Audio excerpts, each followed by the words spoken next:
Muy buenas y bendecidas noches, señores. Bienvenidos. Padre, en el precioso nombre de tu Hijo Cristo Jesús, te damos gracias por este tiempo en el que nos das la oportunidad de predicar tu palabra, Señor, de llevar tu evangelio a donde sea necesario. Que hoy, Señor, muchas rodillas se doblen reconociéndote como Rey de Reyes y Señor de Señores, y que el mensaje que tienes para nosotros sea audible a nuestra mente, a nuestro corazón, a nuestro espíritu. Te alabamos y te bendecimos en el nombre de Cristo Jesús. Amén. Muy buenas noches, señores, bienvenidos. Ya estamos aquí después de que ayer nos aventamos 4 capítulos. Hoy solamente son tres, creo, ya ni sé cuántos son. Son tres, ya me acordé cuántos son. Son tres y uno de Hechos.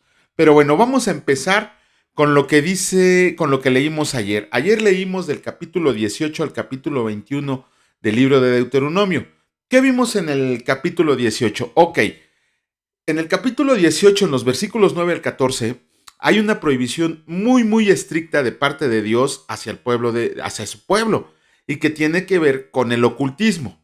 De hecho, Dios señala ahí 8 palabras, 8 actitudes, mediante las cuales no podemos relacionarnos. De hecho, el Señor les llama abominaciones. Y esas abominaciones, la palabra del Señor así lo dice. La primera es la adivinación. ¿La adivinación con qué tiene que ver? Con brujos y hechiceros.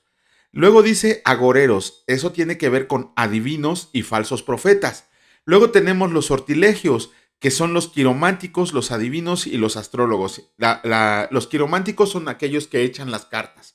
Ajá. Luego vemos vemos la hechicería, que tiene que ver con la brujería, obviamente.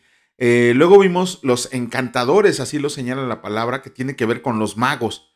Luego vimos con los adivinos, que son aquellos, son los espiritistas. Volvemos a ver la palabra, esta vez sí directa, mago, que son los que conducen sesiones espiritistas. Y vemos a los que consultan muertos, que son los nigromantes, ¿no? Aquellos que dicen que consultan espíritus que ya están, según en el cielo, o quién sabe en qué lugar están. Aquí la gran cuestión es ver cuántos de nosotros como cristianos todavía seguimos cometiendo esas prácticas, ¿no? Créanme, he conocido cristianos que traen su llaverito, ¿cómo se llama? Su monedita, su pulserita de la buena suerte, ¿no? Híjole, miren, yo antes traía muchas pulseras en las manos, muchas, muchas. Mi esposa me conoció que yo traía muchas pulseras. A mí me encanta traer pulseras en las manos, pero jamás les di así un aspecto esotérico. Para mí era algo bonito, que se veía algo bonito en mi muñeca. Sin embargo, en una ocasión, un hermano me dijo que qué significaban todas esas pulseras en mis manos. Yo, pues nada, no es un adorno.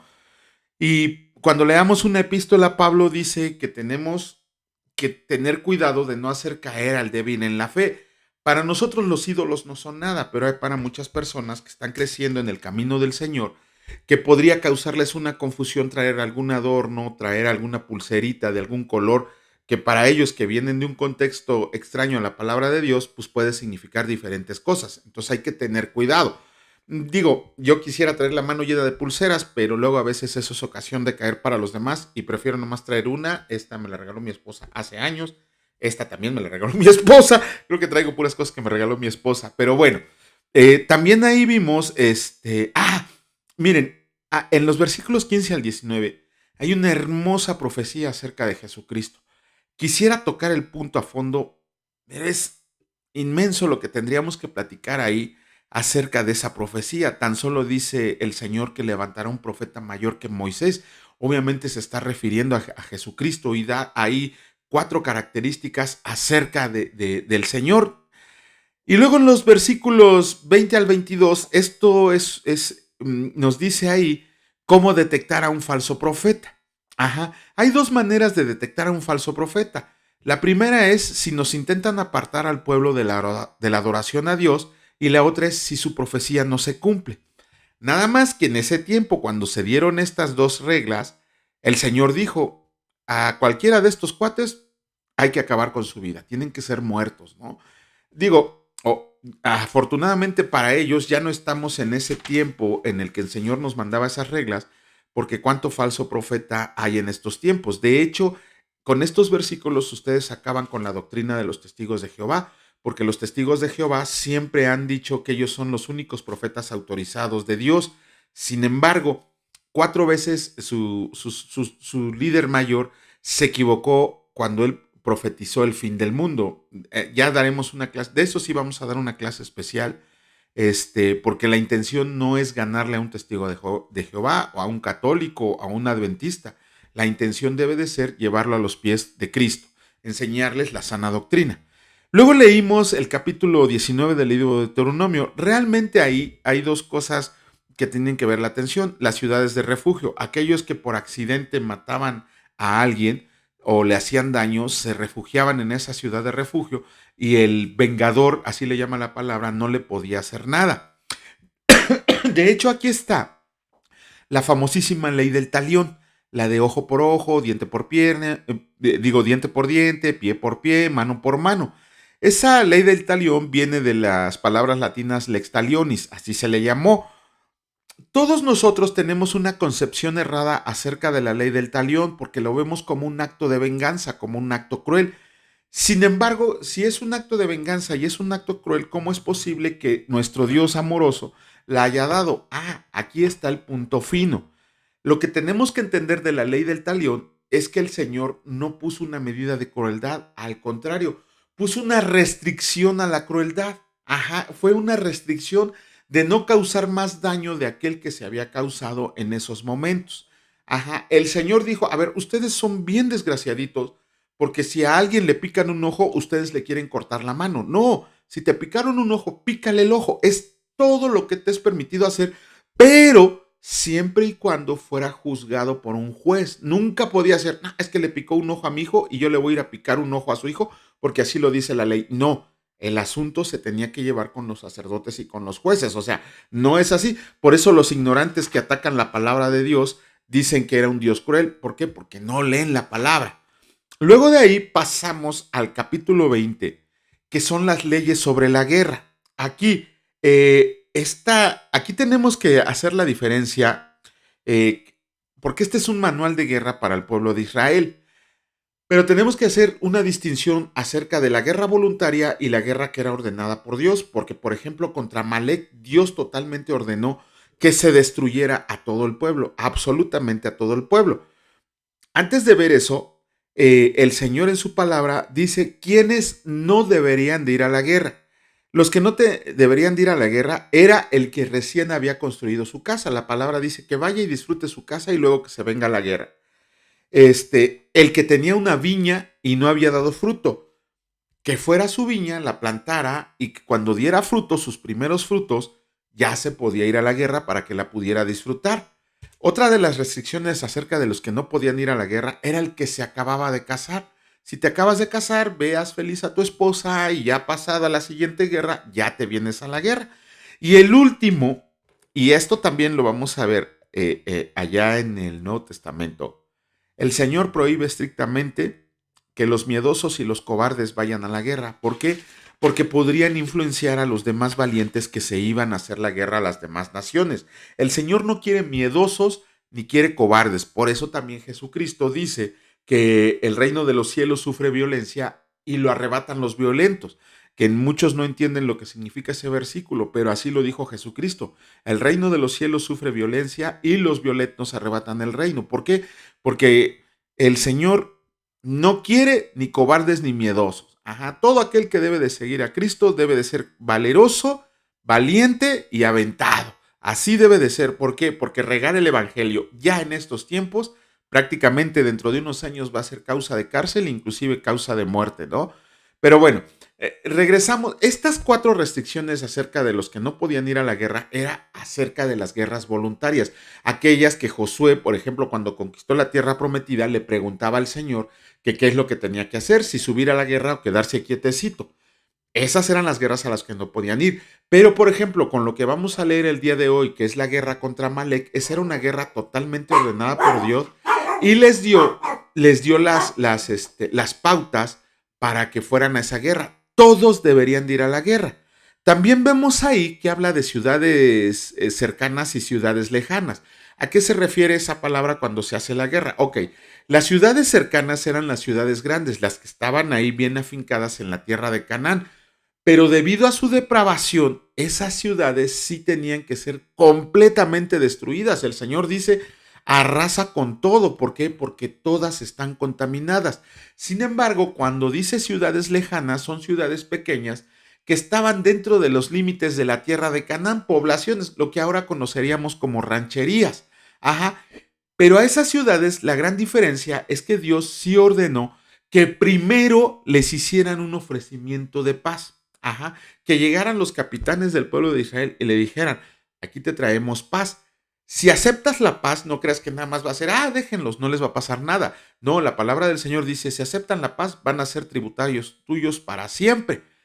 Pero cuando no aceptaban la paz, también el Señor dijo, arrasa, pero solo con los varones de esa ciudad. Conserva mujeres, niños y animalitos. Eso es. También vemos ahí que el Señor le encanta cuidar de su creación. ¿Por qué? Porque le prohibió a Israel que destruyera árboles, viñedos o cosas que dieran fruto, que fueran útiles para la alimentación de todos los pueblos. Eso sí dijo el Señor, eso ni lo toquen. ¿Por qué? Porque no solo va a servir para ustedes, va a servir para el huérfano, para la viuda, para el extranjero y para aquellos que acepten su ofrecimiento de paz. Y de ahí pasamos al capítulo 21 del libro de Deuteronomio, que en realidad ahí son diversas leyes. Por ejemplo, nos da el ritual cuando se haya un cuerpo muerto y no se haya el culpable. Ahí hasta se parece al Ministerio Público el día de hoy, ¿no? Se quieren aventar la bolita el uno al otro para decir, no, eso te toca a ti porque está en cierta calle. Lo mismo hacían, los ancianos de cada ciudad tenían que medir la distancia para ver a quién le tocaba hacerse cargo del ritual acerca de cuando se encontraba un cuerpo muerto. También dentro del capítulo 21 vimos el trato que se le da a las mujeres capturadas en la guerra. De hecho, dice el Señor que se las tenían que llevar como esclavas, les tenían que dar un buen trato. Pero si a algún israelita le gustaba esa mujer y la tomaba como mujer, pasaban dos cosas. La primera, si le gustaba mucho y la tomaba como mujer, la tenía que tratar ya como esposa. Sin embargo, si nada más la trataba como mujer y la dejaba ir, pero ya no como esclava, sino que la dejaba ir para que ella pudiera hacer su vida. Vemos el derecho de primogenitura. Cuando algún israelita tenía dos mujeres y a una la aborrecía y a la otra amaba, dice la palabra de Dios que si la que aborrecía le daba primero un hijo, a él le tocaba doble porción de la herencia, aun y cuando fuera hijo de la aborrecida. Vemos ahí un caso también acerca de qué se tenía que hacer con los hijos rebeldes. Qué bueno que no lo escuchó mi mamá, porque si no me hubieran muerto como 10 veces a pedradas. A los hijos rebeldes, los mismos padres los tenían que acusar ante el Consejo de Israel y el Consejo determinaba, le preguntaban al Señor qué es lo que se procedía a hacer. Y vemos que a un hijo rebelde y con tu más tiene que ver con adicciones, lo tenían que matar a pedradas. Ajá. Y también, una de las leyes que vimos es lo que se tenía que hacer con los cuerpos de los criminales ahorcados. Dice la palabra ahí que un cuerpo no podía permanecer hasta la noche, que en la tarde antes del oscurecer tenían que bajar ese cuerpo y darle sepultura. A grandes rasgos eso es lo que leímos el día de ayer en los 4 capítulos de Deuteronomio. Si tienen duda, como le hacen otras personas, pregúntenos y con todo el gusto del mundo les damos una respuesta o les ampliamos sus dudas. Vamos a comenzar con la lectura del capítulo 22 del libro de Deuteronomio. Hoy solamente nos tocan 3 capítulos y escrito está: si vieras extraviado el buey de tu hermano o su cordero, no le negarás tu ayuda, lo volverás a tu hermano. Y si tu hermano no fuera tu vecino o no lo conoces, lo recogerás en tu casa y estará contigo hasta que tu hermano lo busque y se lo devolverás. Así harás con su asno, así harás también con su vestido, y lo mismo harás con toda cosa de tu hermano que se le pierda y tú la encuentres. No podrás negarle tu ayuda. Si ves al asno de tu hermano o su buey caído en el camino, no te apartarás de él, le ayudarás a levantarlo. No vestirá la mujer traje de hombre, ni el hombre vestirá ropa de mujer, porque abominación es al Señor tu Dios cualquiera que esto hace. Hoy no se lo digan ahorita. Cuando encuentres por el camino algún nido de ave en cualquier árbol o sobre la tierra, con pollos o huevos, y la madre echada sobre los pollos o sobre los huevos, no tomarás la madre con los hijos, dejarás ir a la madre y tomarás los pollos para ti, para que te vaya bien y prolongues tus días. Cuando edifiques casa nueva, harás pretil a tu terrado para que no eches culpa de sangre sobre tu casa si de él cayera alguno. No sembrarás tu viña con semillas diversas, no sea que se pierda todo. Tanto la semilla que sembraste como el fruto de la viña. No ararás con buey y con asno juntamente. No vestirás ropa de lana y lino juntamente. te harás flecos en las 4 puntas de tu manto con que te cubras. Leyes sobre la castidad. Cuando alguno tome mujer y después de haberse llegado a ella la aborrece y le atribuye faltas que den que hablar y dijera, a esta mujer tomé y me llegué a ella y no la hallé virgen, entonces el padre de la joven y su madre tomarán y sacarán las señales de la virginidad de la doncella a los ancianos de la ciudad en la puerta, y dirá el padre de la joven a los ancianos, yo di a mi hija a este hombre por mujer y él la aborrece. Y he aquí, él le atribuye faltas que dan que hablar diciendo, no he hallado virgen a tu hija, pero vean aquí las señales de la virginidad de mi hija, y extenderán la vestidura delante de los ancianos de la ciudad. Entonces los ancianos de la ciudad tomarán al hombre y lo castigarán, y le multarán en 100 piezas de plata, las cuales darán al padre de la joven por cuanto esparció mala fama sobre una virgen de Israel, y la tendrá por mujer y no podrá despedirla en todos sus días. Mas si resulta ser verdad que no se halló virginidad en la joven, entonces la sacarán a la puerta de la casa de su padre y la apedrearán los hombres de su ciudad y morirá, por cuanto hizo vileza en Israel. Si fuera sorprendido alguno acostado con una mujer casada con marido, ambos morirán, el hombre que se acostó con la mujer y la mujer también. Así quitarás el mal de Israel. Si hubiera una muchacha virgen desposada con alguno y alguno la halla en la ciudad y se acuesta con ella, entonces los sacarán a ambos a la puerta de la ciudad y los apedrearán, y morirán, la joven porque no dio voces en la ciudad, y el hombre porque humilló a la mujer de su prójimo. Así quitarás el mal de en medio de ti. Mas si un hombre halla en el campo a la joven desposada y la fuerza a aquel hombre, acostándose con ella, morirá solamente el hombre que se acostó con ella, mas a la joven no le harás nada. No hay en ella culpa de muerte, pues como cuando alguno se levanta contra su prójimo y le quita la vida, así es en este caso, porque él halló en el campo, dio voces la joven desposada y no hubo quien la librara. Cuando algún hombre haya una joven virgen que no fue desposada y la tome y se acueste con ella y fueran descubiertos, entonces el hombre que se acostó con ella dará al padre de la joven 50 piezas de plata y ella será su mujer, por cuanto la humilló. No la podrá despedir en todos sus días. Ninguno tomará la mujer de su padre ni profanará el lecho de su padre. Vamos a continuar ahora con la lectura del capítulo 23, y escrito está, los excluidos de la congregación.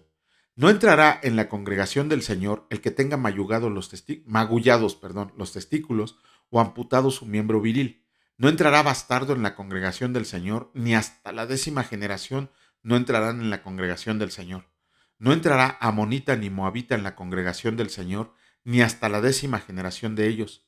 No entrarán en la congregación del Señor para siempre, por cuanto no les salieron a recibir con pan y agua al camino cuando salieron de Egipto, y porque alquilaron contra ti a Balaam, hijo de Beor de Petor, en Mesopotamia, para maldecirte. Mas no quiso el Señor tu Dios oír a Balaam, y el Señor tu Dios te convirtió la maldición en bendición, porque el Señor tu Dios te amaba. No procurarás la paz de ellos ni su bien en todos los días para siempre. No aborrecerás al edomita, porque es tu hermano. No aborrecerás al egipcio, porque forastero fuiste en su tierra. Los hijos que nacieron de ellos en la 3ª generación entrarán en la congregación del Señor. Leyes sanitarias. Cuando salgas a campaña, contra tus enemigos, te guardarás de toda cosa mala. Si hubiera en medio de ti alguno que no fuera limpio, por razón de alguna impureza acontecida de noche, saldrá fuera del campamento y no entrará en él. Pero al caer la noche se lavará con agua, y cuando se hubiera puesto el sol podrá entrar en el campamento. Tendrás un lugar fuera del campamento a donde salgas. Tendrás también entre tus armas una estaca. Y cuando estuvieras ahí afuera, cavarás con ella, y luego al volverte cubrirás tu excremento. Porque el Señor tu Dios anda en medio de tu campamento, para librarte y para entregar a tus enemigos delante de ti. Por tanto, tu campamento ha de ser santo, para que Él no vea en ti cosa inmunda y se vuelva en pos de ti. Leyes humanitarias. No entregarás a su señor el siervo que se huyera a ti de su amo. Vivirá contigo en medio de ti, en el lugar que escoja en alguna de tus ciudades, donde a bien tuviera no le oprimirás. No haya ramera de entre las hijas de Israel, ni haya sodomita de entre los hijos de Israel. No traerás la paga de una ramera, ni el precio de un perro a la casa del Señor tu Dios, por ningún voto, porque abominaciones al Señor tu Dios, tanto lo uno como lo otro. No exigirás de tu hermano interés de dinero, ni interés de comestibles, ni de cosa alguna, no del que suele exigir interés, Del extraño podrás exigir interés, mas de tu hermano no lo exigirás, para que te bendiga el Señor tu Dios en toda obra de tus manos en la tierra donde vas para tomar posesión de ella. Permítanme un momento. Listo.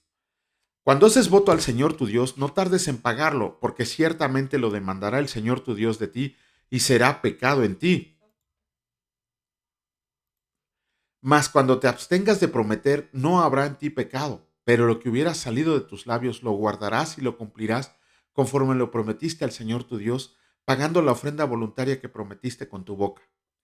Cuando entres en la viña de tu prójimo, podrás comer uvas hasta saciarte, mas no pondrás en tu cesto.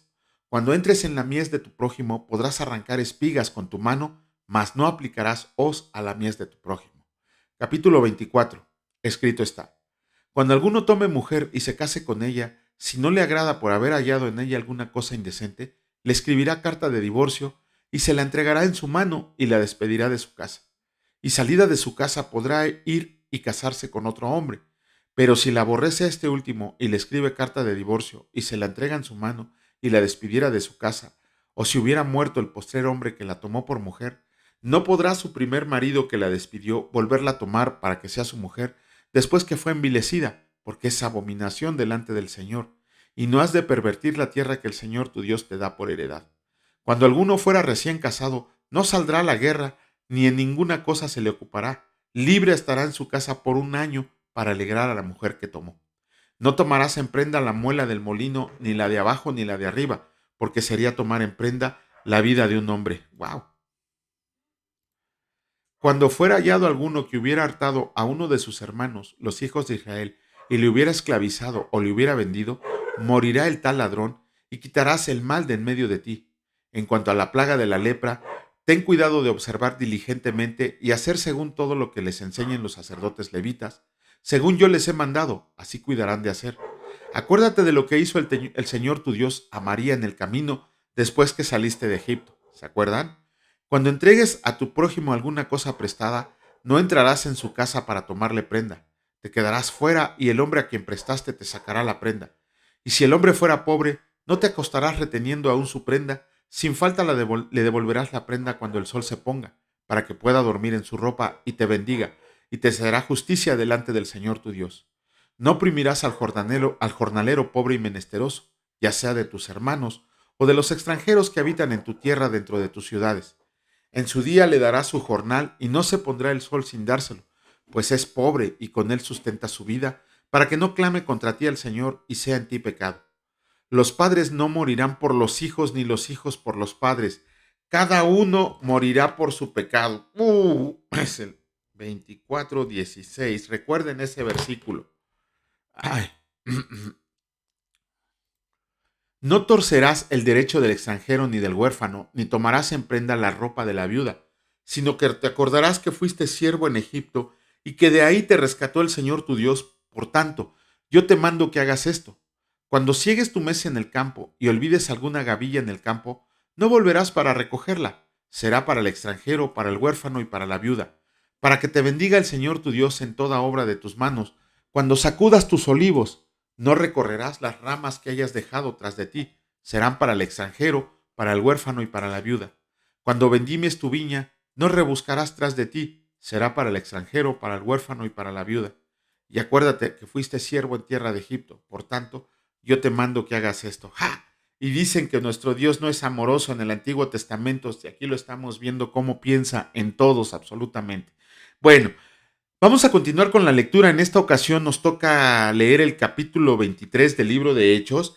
Eso quiere decir que ayer terminamos el capítulo 22 del libro. Realmente fueron poquitos versículos, de hecho fueron 9 versículos los que leímos.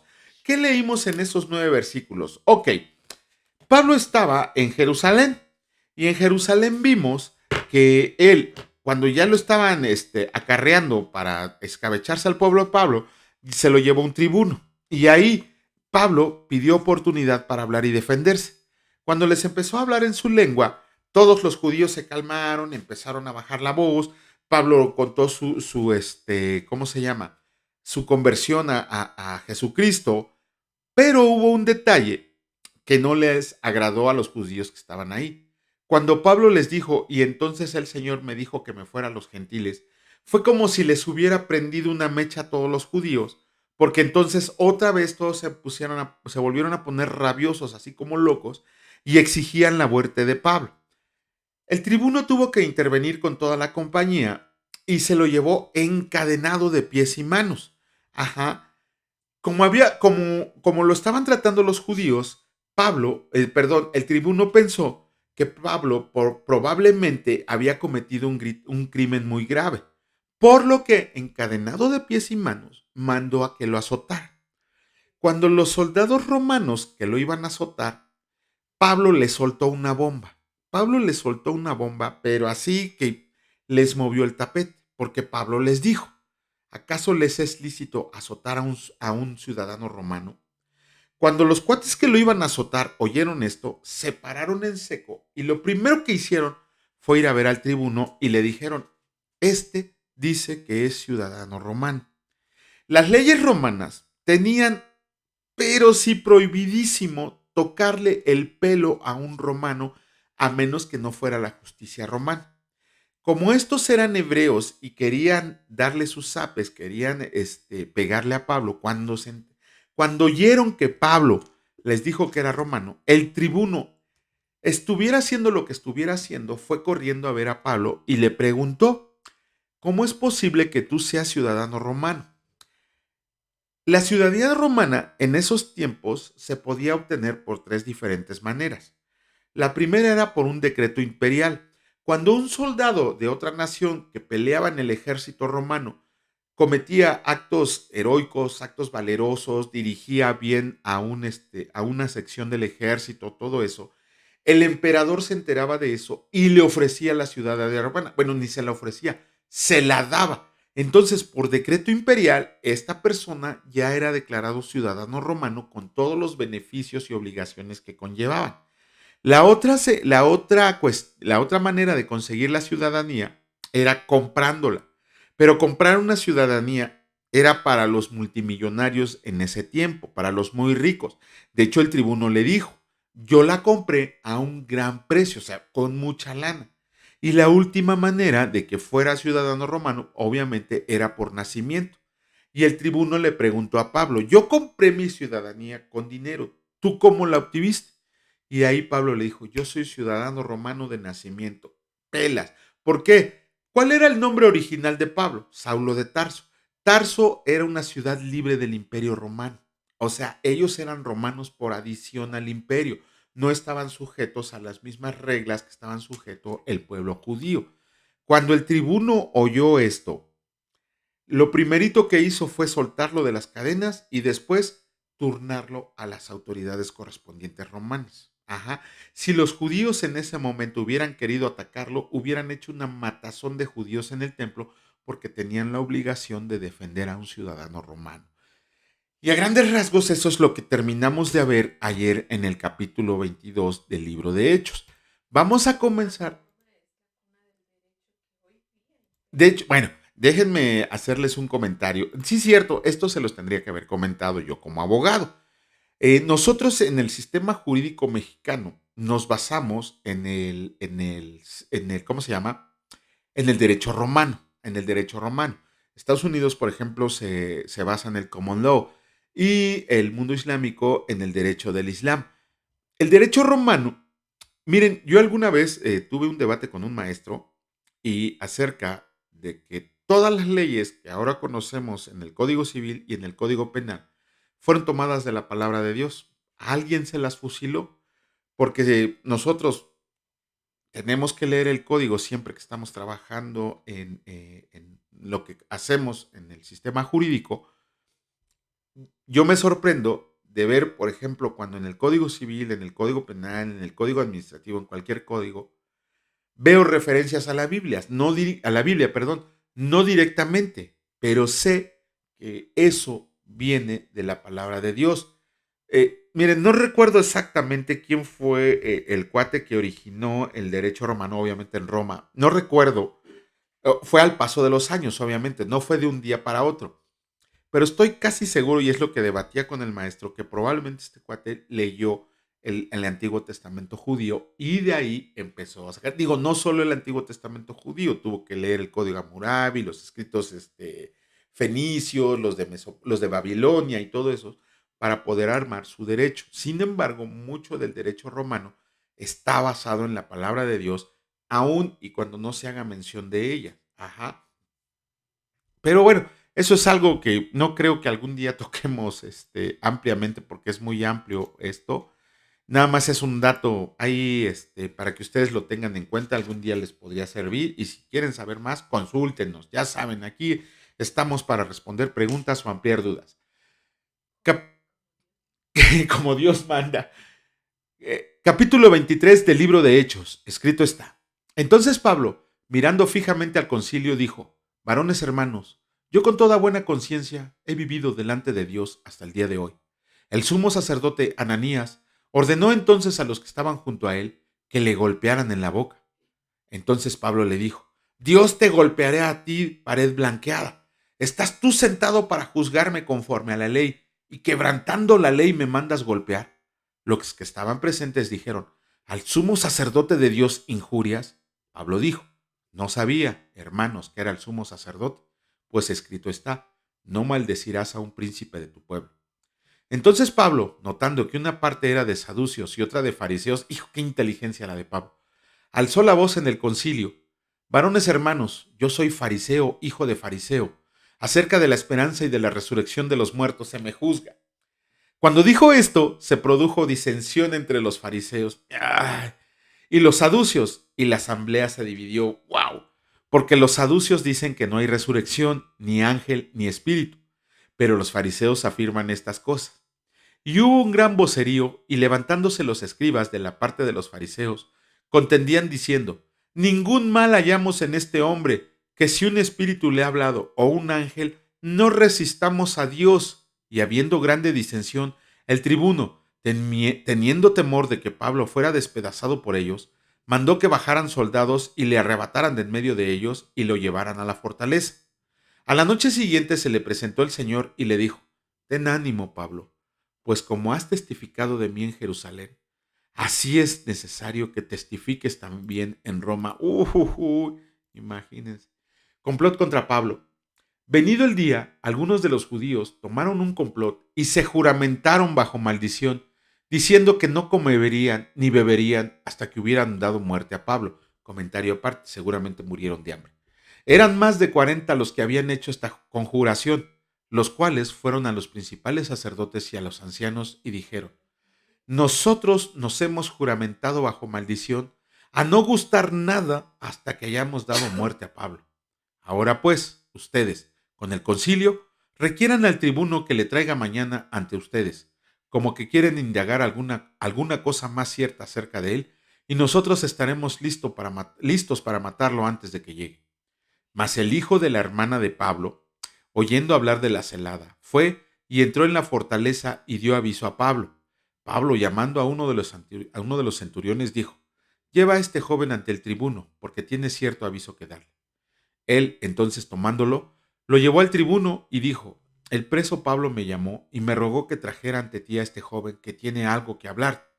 El tribuno, tomándolo de la mano y retirándose aparte, le preguntó: ¿Qué es lo que tienes que decirme? Él le dijo: Los judíos han convenido en rogarte que mañana lleves a Pablo ante el concilio, como que van a inquirir alguna cosa más cierta acerca de él. Pero tú no les creas, porque más de 40 hombres de ellos le acechan, los cuales se han juramentado bajo maldición a no comer ni beber hasta que le hayan dado muerte, y ahora están listos esperando tu promesa. Entonces el tribuno despidió al joven, mandándole que a nadie dijera que le había dado aviso de esto. Pablo es enviado a Félix el gobernador, y llamando a 2 centuriones, mandó que prepararan para la hora tercera de la noche 200 soldados, 70 jinetes y 200 lanceros, para que fueran hasta Cesarea, y que prepararan cabalgaduras, en que poniendo a Pablo, le llevaran en salvo a Félix el gobernador, y escribió una carta en estos términos: Claudio Lisas, al excelentísimo gobernador Félix, salud. A este hombre, aprendido por los judíos y que iban ellos a matar, lo libré yo acudiendo con la tropa, habiendo sabido que era ciudadano romano, y queriendo saber la causa por que le acusaban, Le llevé al concilio de ellos y hallé que le acusaban por cuestiones de la ley de ellos, pero que ningún delito tenía digno de muerte o de prisión. Pero al ser avisado de acechanzas que los judíos habían tendido contra este hombre, al punto le he enviado a ti, intimando también a los acusadores que traten delante de ti lo que tengan contra él. Pásalo bien. Y los soldados, tomando a Pablo como se les ordenó, le llevaron de noche a Antípatris, y al día siguiente, dejando a los jinetes que fueran con él, volvieron a la fortaleza. Cuando aquellos llegaron a Cesarea y dieron la carta al gobernador, presentaron también a Pablo delante de él, y el gobernador, leída la carta, preguntó de qué provincia era, y habiendo entendido que era de Cilicia, le dijo: Te oiré cuando vengan tus acusadores. Y mandó que le custodiaran en el pretorio de Herodes. ¡Wow! Con eso terminamos la lectura del día de hoy. Hoy sí, híjole, todo estuvo impresionante.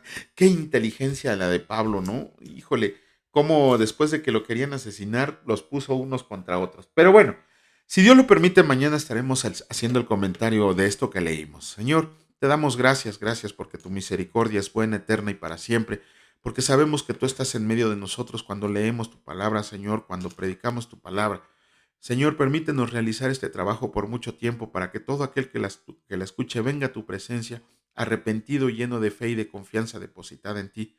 Te agradecemos, Señor, porque dentro de tu bondad tú nos has proveído el día de hoy alimento, nos has permitido trabajar, algunos ya nos tienes resguardados en este hogar que nos has dado a administrar, y asimismo te pedimos por todos los que vienen de regreso, porque todos los que van a su trabajo, que los acompañes, Señor, que tu ángel siempre vaya con ellos y que los lleves con bien a cualquier lugar donde vayan. Te pedimos por todas las personas que no han recibido su sustento diario, que tú, Señor, conforme a tus promesas y bendiciones, les proveas el alimento que necesitan para su cuerpo. Te pedimos, Señor, que el día de mañana nos levantes con más ánimo y con más fuerza para seguir este camino en el que tú nos has iniciado. Te alabamos y te bendecimos en el nombre de Cristo Jesús. Amén. Que Dios los bendiga, señores, y si Dios lo permite, nos vemos el día de mañana. Cuídense mucho. Hasta luego.